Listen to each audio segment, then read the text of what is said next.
나는 자식이 없사오니 나의 상속자는 이 다메섹 사람 엘리에셀이니이다.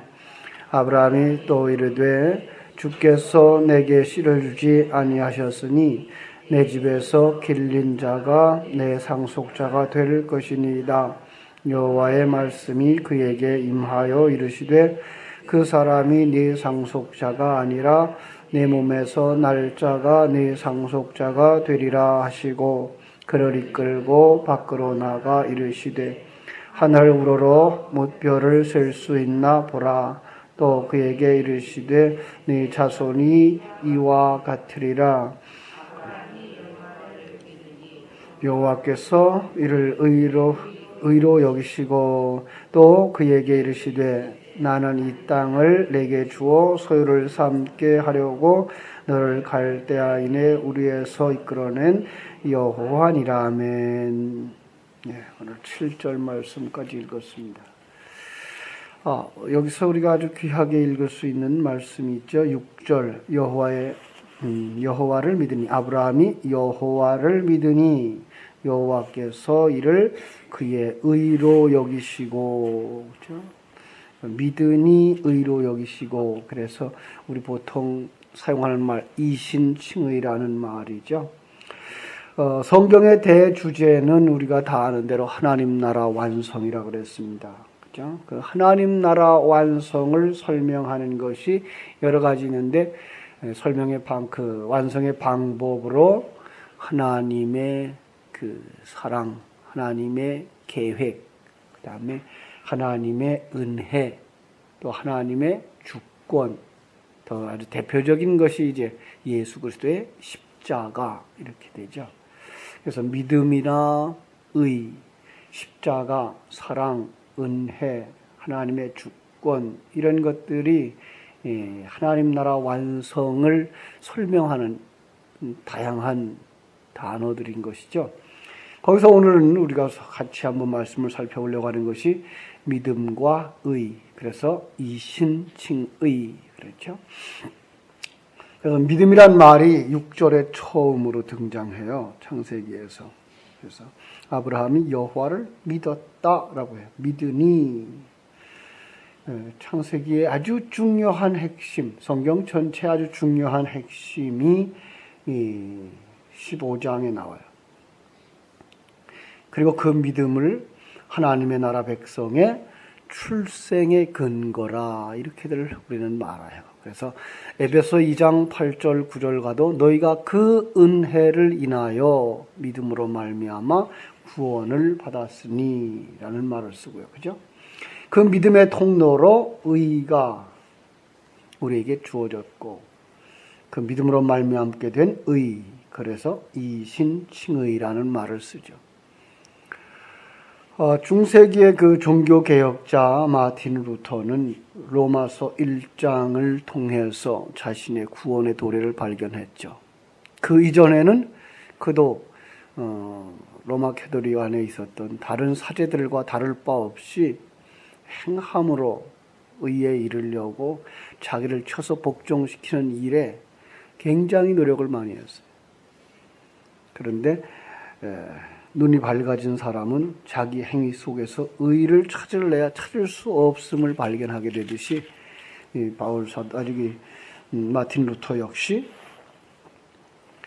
자기의 악함과 그리고 자기 왕됨을 어떻게 제거할 수가 없었어요.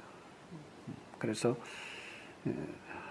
이제 학생들을 가르치는 교수의 역할을 하고 또 목회를 하는 신부의 역할을 하면서 그런 갈등이 상당히 많았던 사람이었죠. 그러다가 로마서 1장 17절을 읽고서는 그는 구원은 믿음으로 말미암아 되는 거구나 라는 사실을 통감하고 그리고 고행을 하던 것 중단하고 의식적이고 종교적이고 그리고 외형적인 신앙생활을 하고 있는 로마 천주교회를 향해서 이제 95가지 조항을 내걸고 이 부분에 대해서 나와 같이 토론하자라고 했어요. 사실은 이 부분에 대해서 나와 같이 토론하자.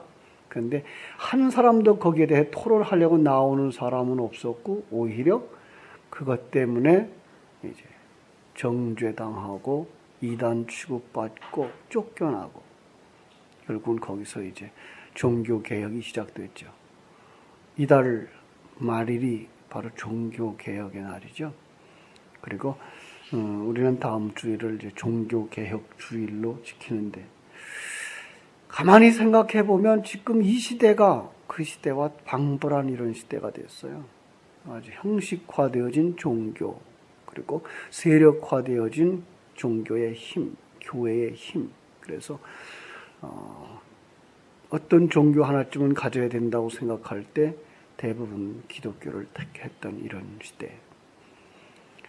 그리고 사도행전에서는 베드로와 요한은 기도하러 성전에 올라가다가 성전 미문 앞에 앉은 뱅을 향하여서 은과 금은 내게 없거니와 내게 있는 것 내게 주노니 나사렛 예수의 이름으로 일어나 걸으라 라고 했던 그 복음이 없어지고 은과 금이 풍성한 교회들이 되어져서 교회 안에 물질 때문에 부정과 부패가 일어나고 있는 현실들을 우리가 보게 됩니다. 바로 우리 이때에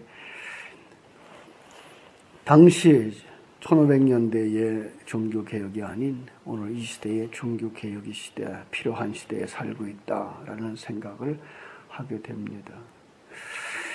그래서 그 이신칭의를 잘 설명한 장이 창세기 15장이에요. 15장을 이제 그래서 여러 시간에 걸쳐서 같이 말씀을 묵상하려고 하는데, 여러분들도 같이 15장을 깊이 묵상해 주셨으면 좋겠고요. 요 내용의 요약이 로마서 4장 2절로 5절이에요. 한번 볼까요? 짧으니까. 로마서 4장 2절로 5절.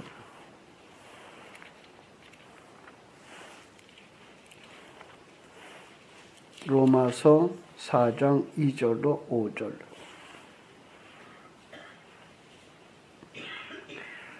만일 아브라함이 행위로서 의롭다 하심을 받았으면 자랑할 것이 있으려니와 하나님 앞에서는 없느니라. 성경이 무엇을 말하느냐? 아브라함이 하나님을 믿음에 그것이 그에게 의로 여겨진 바 되었느니라. 일하는 자에게는 그 삭시 은혜로 여겨지지 아니하고 보수로 여겨지거니와 일을 아니할지라도 경건하지 아니한 자를 의롭다 하시는 이를 믿는 자에게는 그의 믿음을 의로 여기시나니. 그렇죠? 마지막에 건 믿음을 의로 여기시는 이신칭의를 우리는 말하고 있죠. 그런데 여기서 뭐라고 말해요? 일하는 자에게는 그 삭을 은혜로 여기지 아니하고 보수로 여긴다. 그런데 일을 아니할지라도, 일을 한 것이 없는데도 불구하고, 행함이 없고 행위가 없다고 할지라도, 경건치 아니한 자인데도 불구하고 그를 의롭다 하심을 얻은 자, 그죠? 그를 의롭다 하실 이를 믿는 자, 그러니까 하나님이죠. 그에게 이신칭의가 있는 거다라는 얘기죠. 예. 인간의 행위의 결과가 아니다라는 거예요. 의로워진다고 하는 것은. 그래서 의로움이라고 하는 걸 한 부분만 생각하면 우리가 의를 뭐로 생각해요? 바르게 사는 것, 그리고 이제 착하게 사는 것, 이렇게 해서 오해를 할 수가 있어요. 성경 전체 속에서 의의 세마포, 그 다음에 창세기 3장에는 가죽옷, 이렇게 해서 그것이 내게서 나온 것이 아니고 하나님께로부터 주어져서 우리가 그걸 소유하게 된 것, 이렇게 보면 그 믿음이라는 것 자체도 내 속에서 일어난 것이 아니라 하나님으로부터 나온 것, 이렇게 이해를 할 텐데, 자칫 의가 내게서부터 나오는 것이고 믿음이 내게서부터 나오는 것으로 오해할 수가 있어요. 그렇죠? 그래서 믿음을 정의함에 따라서 인본주의 신앙도 될 수 있고 신본주의 신앙도 될 수 있어요. 여러분의 믿음은 어디서 왔습니까? 로마서 1장 17절이 말하죠. 믿음에서 믿음에 이르는 거다. 그 앞에 있는 믿음은 하나님의 것이에요. 그걸 갖다가 객관적 믿음이라는 말로도 쓰고요. 그것이 내 안에 뚫고 들어왔을 때 하나님의 생명, 하나님의 계획, 하나님의 그 속성이 우리 속에 뚫고 들어왔을 때 우리 안에서 그게 맞다라는 반응이 일어나서 그 말씀을 따라 살아갈 때 그게 두 번째 의죠. 주관적 의예요. 그래서 주관적 믿음. 믿음에서 믿음에 이르고의 앞에 것은 하나님의 계획, 하나님의 생명. 두 번째 것은 내 안에서 그것이 동의하고 그 걸음을 걸어가는 자들의 믿음. 이렇게 해서 주관적 믿음이 되는 거죠. 이 믿음을 잘 설명하고 있는 분이 누구라고요? 아브라함이라고요. 그래서 아브라함을 믿음의 조상이라 그러는 거죠. 한번 창세기 1장부터 14장까지 내용을 정리를 하시는 것이 좋아요. 우리는 구원론적으로 정의를 해서 그죠? 지금까지 왔는데요. 1장 1절부터 2장 3절까지를 통해서 하나님이 천지 창조를 통하여 구원을 설명했어요. 천지 창조와 안식을 통해서 구원을 설명해 줬고요. 그리고 2장 4절부터 25절까지 거기에서 사람 만들기다라는 얘기를 했어요. 구원은 뭐예요? 구원은 사람 만들기. 하나님의 사람 만들기. 그리고 3장 1절부터 3장 20절까지를 통해서 인간은 이렇게 자기중심적이고 자기가 왕 되려고 해서 하나님의 명령을 거역하고 선악과 따먹은 자다. 거기서 시작해서 그럼에도 불구하고 그에게 양의 짐승의 옷, 가죽옷을 지어 입힌 하나님으로 말미암아 구원되는 거다라고 3장 전체를 통해서 얘기해 줬고요. 4장 1절부터 5장 29절까지의 내용을 통해서 아벨과 가인의 이야기를 통해 가인이 바로 우리 타락한 자들의 대표자로 나오죠. 살인자로. 그래서 세상의 모든 자를 하나님은 살인자라고 정의를 해요. 여러분도 살인자예요. 그죠? 왜? 주님은 그렇게 말했죠. 형제를 향하여 바보라고 욕하는 자는 이미 살인한 자예요. 왜 살인한다고요? 자기를 지키기 위해서, 자기의 행복을 추구하기 위해서, 남보다 나은 자기 모습을 만들기 위해서 다른 사람을 해하는 것, 그것이 모두가 다 살인이라는 거죠. 6장에서부터는요. 6장 1절부터 10장 28절까지 노아 홍수의 이야기가 나오는데 그 배경이 하나님의 아들들이, 자칭 하나님의 아들들이 사람들의 딸들을 취하여 자기 마음대로 결혼했죠. 진정한 결혼은 누구와만 있어야 돼요? 하나님이신 예수 그리스도와 그의 신부된 교회의 결혼. 그것이 진정한 결혼인데 자기가 남자 되어져 가지고 진정한 신랑을 버리고 동성연애하는 거죠. 자기가 사람 주인이 되어져 가지고 이것이 바로 홍수의 원인이었다. 11장부터 이제 12장 12장이 아니라 50장. 그죠? 11장 1절부터 성경 창세기 끝에 50장까지. 더 나아가서는 여호수아 24장까지. 여호수아 24장 33절까지가 하나의 구원론을 이야기하는데 그게 바로 바벨탑을 쌓으려고 하는 인간들, 하나님 앞에 대적하려고 하나님과 견주어 보려고 하는 인간들,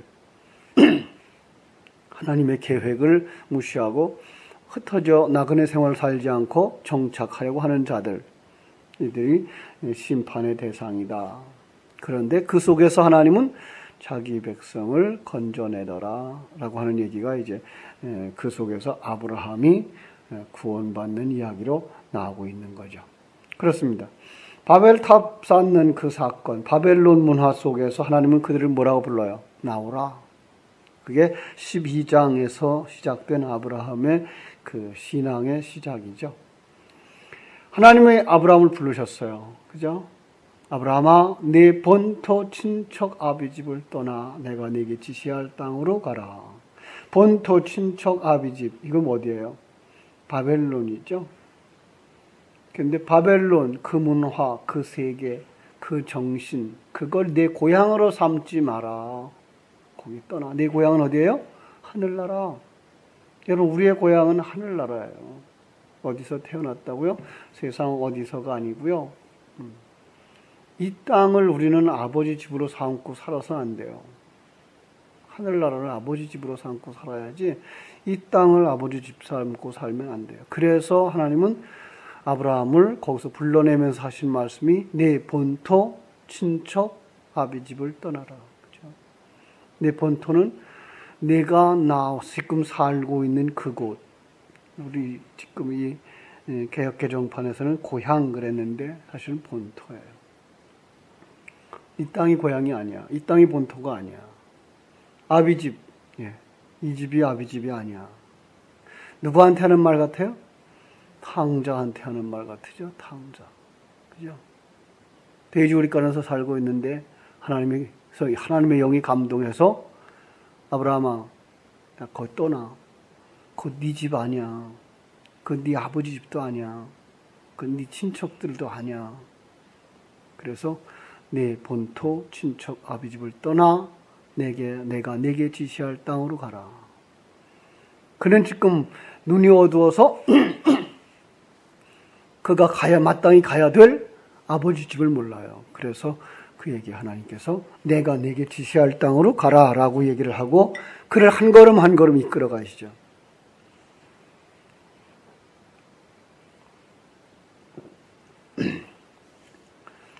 그런데 그것이 바로 믿음의 시작이라. 로마서만 아니라 히브리서에서도 바로 그런 말씀으로 말씀해주고 있고요. 그 은혜, 하나님께서 그를 이끌어낸 그 믿음, 하나님의 은혜에 의해서 시작된 것이다 라고 얘기를 하면서 유다서 1장 3절에서는 그 믿음이 단번에 주어진 것 이렇게 말해요. 단번에 주어진 것. 객관적인 믿음이, 더 정확히 말하면 하나님의 믿음, 하나님의 생명이 단번에 뚫고 들어온 거예요. 첫 번째 십자가죠. 그리고 나면 이제 우리 속에서 두 번째 십자가, 주관적인 믿음이 생겨나죠. 여러분과 내 속에서 이 믿음이 일어나기 시작하고요. 그리고 그 속에서 믿음이 어떻게 자라나요? 하나님의 계획을 알고, 하나님의 사랑을 알고, 그리고 하나님이 내 아버지인 걸 알아서 그분의 인도하심 따라서 한 걸음 한 걸음 그 길을 가는 것. 그렇습니다. 자, 이제 믿음을 정의를 잘 하셔야 돼요. 믿음이 뭐예요? 여러분, 믿음. 두 개를 따로따로 설명을 하셔요. 첫째는 하나님께로부터 온 생명에 의해서, 그죠? 그거예요. 하나님께로부터 온 생명. 하나님께로부터 뚫고 들어온 진리의 말씀이 내 안에서 꽃필 때, 그게가 첫 번째 믿음이에요. 믿음의 시작이고요. 그러면 그걸 어떻게 된다고요? 그 다음부터 내가 하나님을 알고 하나님의 계획을 알고 그 길이 생명의 길인 줄 알아 그 길을 한 걸음 한 걸음 따라가는 것, 이게가 믿음이에요. 내 속에서 나온 것 아니에요. 그래서 이제 복음서 가서 나중에 살펴보겠습니다만은 믿음이 있다 하는 자들을 향하여 넌 믿음 없는 자야 라고 말하고 있고, 믿음이 없다라고 하는 자를 향하여서 넌 믿음이 있는 자야 라고 말씀해요. 참 묘하죠? 난 할 수 있어요 라고 하는 자에게 넌 할 수 없어 그래요. 난 할 수 없어요 그러는 자를 향해서 넌 할 수 있어 그래요. 이 말들을 잘 이해하셔야 돼요. 내가 주동자가 되어져 있으면 넌 아직 아니야 쪽이고, 나는 정말 무능하고 하나님의 도우심이 없으면, 하나님의 생명이 없으면 난 정말 먼지예요. 아무것도 할 수가 없는 자예요. 그런 사람에게 너는 믿음 있는 사람이야. 너는 할 수 있어 라고 말해요. 그 할 수 있다고 하는 목표도 사실은 이 세상에서 어떤 일을 할 수 있다는 얘기가 아니라 구원의 완성인 거예요. 예, 구원인 거예요. 구원을 향해서 우리는 아무것도 보탤 것도 없고 아무 힘도 낼 수가 없어요. 왜요? 성경 전체가 말하고 있는 게 우리는 마른 뼈니까, 전적으로 타락한 자니까 우리는 전혀 생명에 관해서, 천국에 관해서 생각할 수 있는 존재도 아니었다는 거예요. 거기에 뚫고 들어오는 하나님의 생명, 그죠? 그 뚫고 들어오는 하나님의 생명에 의해서 우리가 살아나는 거죠. 뚫고 들어오는 하나님의 그 생명에 의해서 우리가 살아나는 거예요. 그것에 의해서 믿음이 시작된 것, 이게 이신칭의의 기본적인 설명이에요. 그죠? 그럼 믿음은 사람이 발휘해내거나 그걸 갖다가 뭐예요? 행위가 아니라 이렇게 나와서요. 그러니까 행위라고 하는 자체를 어떤 밖으로 나타난 어떤 행함만이 아니라 내가 할 수 있는, 인간이 할 수 있는 것들을 가지고 한 거, 이게 행위예요. 인간의 생각, 인간의 사고도 행위에 포함되는 거예요. 그거 이해가 되시나요? 네, 그 부분이에요. 그리고 우리가 생각해내거나 우리가 만들어내지 않고 우리가 행동하지 아니한 걸 갖다가 그걸 행함이 아닌 믿음이라고 말하는 거예요. 하나님에 의해서 한 것. 하나님은 외모를 보시지 아니하거니와라고 하는 그 외모도 역시 우리 표면적인 그런 모형이 아니라 우리의 옛사람이 생각해내는 것, 옛사람이 행동하는 것, 이것들이 다 외모예요. 그래서 하나님은 외모를 보지 아니하시고 중심을 본다는데 그 중심이 뭐예요? 속사람이에요. 네 속에서 하나님의 생명이 있나 없나 그거 본다는 거예요. 밖에 있는 어떤 옛사람의 생각과 행동, 그것 보지 아니하시고 네 속에 하나님의 생명이 있나 없나 그것 보신다는 얘기를 하는 거죠. 그죠? 그래서 외부로부터 어떤 것들로 의해서 우리가 구원을 이루는 것이 아니고 온전히 하나님의 은혜에 의해서 구원에 이른다고 하는 얘기를 계속하고 있는 거예요. 이걸 우리는 이신칭의라 그러고 기독교의 핵심이라고 그렇게 말하고 있어요. 자, 갈라디아 3장 11절이 그렇게 또 설명하죠. 갈라디아 3장 11절보다 더 앞에 서서는 이제 로마서 1장 17절이 말하고 있고요. 또 로마서 1장 17절 앞에는 하박국서 2장 4절이 말하고 있죠. 그 설명이 잘 되어 있는 것이 창세기 15장이에요. 한번 다시 기억하실래요?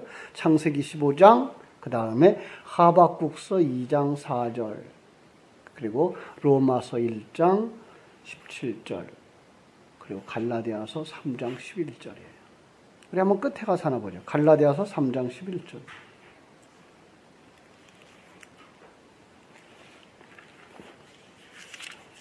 갈라디아서 3장 11절.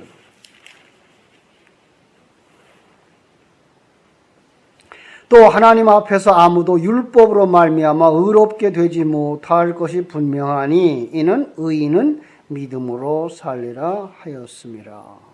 그죠? 거기서 말하는 율법으로 말미암아, 이 율법은 뭐예요? 행함들을 얘기하고 있어요. 내가 뭘 해서 뭘 얻는 것, 이것. 그 원인과 결과인 인과관계. 이런 걸로 생각하는 것들로는 구원받지 못한다는 거예요. 인과는 뭐야? 내가 하면, 내가 했으니까 이거 해야. 이런 부분들이죠. 이런 부분들로는 의롭다함을 얻지 못하는데 이는 왜 그래요? 의인은 믿음으로 말미암아 살리라 하였습니다. 그러면서 이제 거기에 하박국서 2장 4절을 이제 관주로 달아놨죠. 바로 이런 부분들이에요. 자, 오늘 본문도 그렇습니다. 본문 15장 6절도 우리가 오해하기 쉬운 부분이죠. 아브라함이 여호와를 믿으니 여호와께서 그 일을 그의 의로 여기셨다. 이렇게 볼 수 있어요. 그죠? 아브라함이 하나님을 믿어 주었기 때문에 그걸 근거로 하여 의롭다 하였다라고 해석할 수 있어요. 이건 엄청난 큰 그 잘못이죠. 왜냐하면 1절 한번 보실래요? 15장 1절. 이후에 여호와의 말씀이 환상 중에 아브라함에게 임하여 이르시되 아브라함아 두려워하지 말라 나는 네 방패 너희 지극히 큰 상급이니라. 여기서 아브라함에게 믿음이 있었어요? 없었어요? 믿음이 없었어요. 그래서 두려워하고 있었어요. 그렇죠? 이후에 세번역은 이 말을 그렇게 했어요. 이런 일들이 일어난 후에 뭐예요? 앞에 14장에서 전쟁이죠. 롯을 구하러 갔다 온 전쟁. 이런 일들 후에 아브라함이 두려워하고 있었다. 예. 이 믿음이나 어떤 신념에 사로잡혀 강하고 어떻게 그를 하나님을 추구했던 것이 아니었다는 거죠. 조금 앞에 있었던 일, 바로 318명 데리고 나가서 연합군과 싸우고 승리했는데 자기도 알아요. 이 318명 가지고 군대와 연합군대와 싸워 이길 수 있다는 건 없다는 건 자기도 알아요. 그리고 그들이 침공해 들어오면 큰일 났다는 것도 알아요. 그것 때문에 두려워하는 거예요. 어쩌다가 이겼는데 또 씨름하자 그러면 어떡해요? 그죠? 또 싸우자 그러면 어떡해요? 그것 때문에 두려워하고 있었어요. 그랬기 때문에 하나님이 그렇게 말씀하는 거예요. 두려워하지 마라. 두려워하지 마라. 내가 너의 방패 아니냐. 야, 이 싸움은 누가 한 거라고요? 하나님 내가 한 거야. 두려워하지 마라. 세상 싸움이었다고요? 아니요, 이건 세상 싸움이 아니에요. 우리의 영적 싸움이에요. 우리는 이제 조금 알기 시작했어요. 뭐예요? 내 안에 옛사람이 얼마나 강한지. 옛사람의 배후에 세상이라고 하는 것과 사단의 세력이 잠입하고 있어서 얼마나 큰지 알아요. 그런데 어느 날 그걸 이겨요. 그리고는 또다시 걱정해요. 왜요? 우리의 옛사람이 너무 큰 걸 알기 때문에. 두 번째로 내가 너의 지극히 큰 상급이니라. 왜 그런 생각을 했을까요? 이 상급이라는 단어를 살펴보면요, 전리품이라는 얘기가 있어요. 전리품이라는 뜻이 있어요. 그러면 지금 뭐하고 연결되죠? 앞에 있는 14장에서 그 전리품 가지고 왔는데 그거 다 주워버렸잖아요. 아깝잖아요. 그러나 어느 순간 하나님의 은혜의 사람으로 드러나서 그 일을 하고 났는데 다 주워버리고 나니까 배가 아픈 거죠. 아, 그거 다시 가졌으면 내가 이 나라에서 최고의 갑부가 됐을 텐데, 이런 생각인 거예요.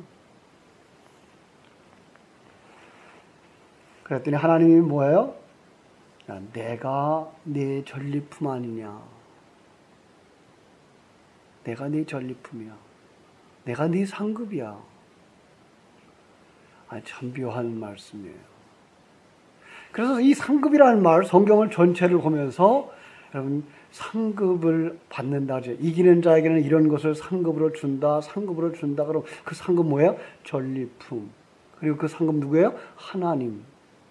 그러면 이제 성경은 깨끗하게 해석되지죠. 이것이 바로 우리가 뭘 했기 때문에 천국에 가서도 어떤 높고 낮은 자리를 상으로 받는다거나 많고 적은 어떤 것을 상으로 받는다는 얘기가 결코 아닌, 우리는 뭐예요? 하나님을 얻는 거죠. 하나님을. 그 큰 하나님이 내 상급이 되고 전리품이 되는 거예요. 그게 뭐예요? 하나님이 내 안에. 그거예요. 여러분, 그 하나님을 너무 작게 보기 때문에 그 하나님 관계없고 난 당장 이 보이는 걸 주세요라고 하는 이 상급으로 계산을 하는데 천만에요. 그거는 눈 뜨지 못해서 그래요. 믿음의 눈을 뜨고 나면 그 하나님이 다 하잖아요. 다. 그렇죠? 그래서 이제 가끔 그런 동화들이 있었잖아요. 어떤 그 왕이 충성한 신하한테 내가 내게 뭘 상급으로 줄까 했을 때 어떤 하나의 섬, 하나의 도성이 아니라 뭘 달라 그래요? 당신의 딸을 달라 그러죠. 그렇죠? 외동딸이니까. 그러면 그 딸을 가지면 뭘 가지는 거예요? 그 나라를 다 가지는 거잖아요. 바로 그런 부분이에요.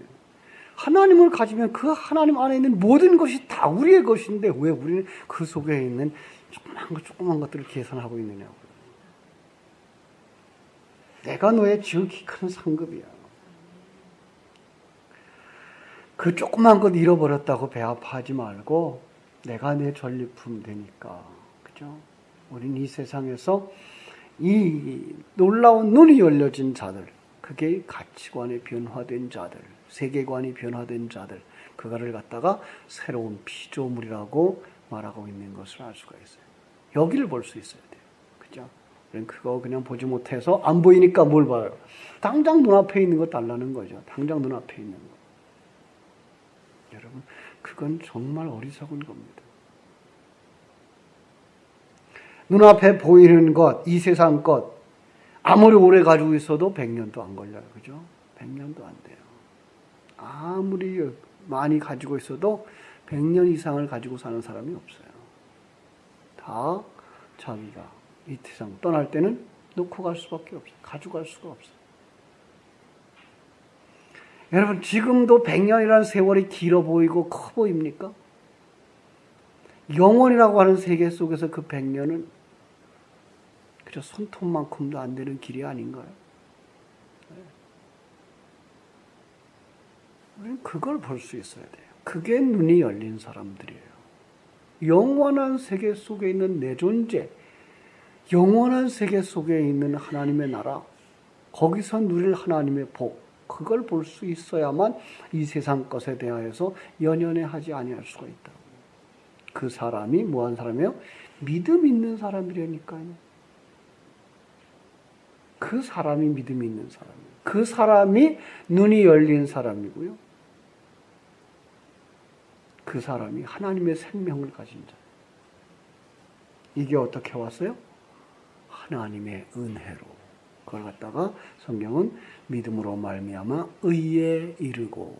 어떻게 얻게 됐어요? 나 같은 죄인이 하나님의 은혜로 예수 그리스도의 희생과 예수 그리스도의 죽으심과 부활하심, 그리고 승천하심, 그리고 다시 뚫고 들어오는 성령의 역사로 말미암아 우리가 의의 세마포옷을 입게 되는 거죠. 그리고 가죽옷을 입게 되는 것이고 하나님의 사람으로 완성되어져 가는 것입니다. 이걸 갖다가 한마디로 이신칭의라고 말하는 거죠. 여러분들은 다 이 믿음으로 말미암아 의에 이른 자들, 하나님의 백성 되어진 자를 확실히 믿고 아직도 확실하게 보이지 않는 눈을 다시 한번 비비고, 눈 비벼가지고 안 되거든 안경을 쓰십시오. 그래서 하나님의 눈을 가지고 성경을 보고 내 인생을 보고 하나님 나라를 보는 눈이 있게 되기를 주님의 이름으로 축원합니다. 기도하겠습니다.